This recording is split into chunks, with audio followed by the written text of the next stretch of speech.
नमस्कार, प्रणाम दोस्तों, राधे राधे। आज हम एक प्यारा सा चुटकुला नाच गीत लाएं। गीत कैसा लगेगा आप लोग कमेंट करके ज़रूर बताना। वीडियो अच्छा लगेगा तो लाइक शेयर सब्सक्राइब कमेंट ज़रूर करना।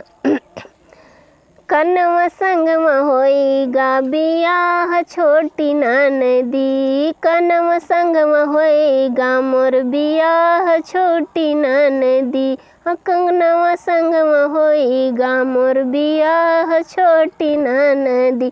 पनिया भरने गैले संग गैले कनऊ, पनिया भरने गई संग गए कनऊ।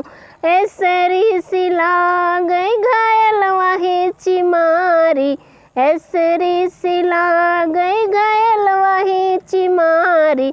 तनिका यही से नूरा के लाज छोटी ननदी, तनिका यही से नूरा के लाज छोटी ननदी।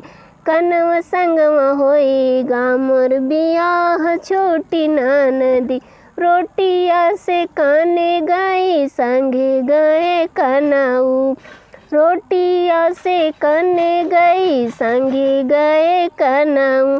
ऐसे ऋषि ला गई बेलन वही चिमारी, ऐसे ऋषि ला गई बेलन वही चिमारी।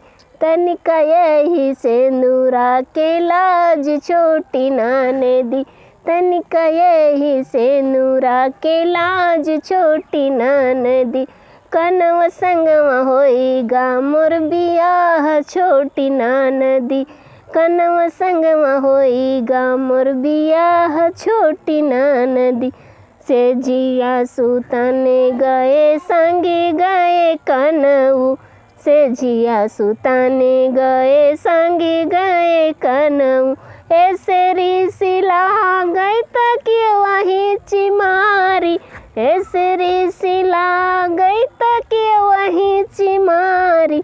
तनिका यही से नूरा के लाज छोटी ननदी, तनिका यही से नूरा के लाज छोटी ननदी। कनवा संगमा होइगा बियाह छोटी ननदी, कनवा संगमा होइगा मोर बियाह छोटी ननदी।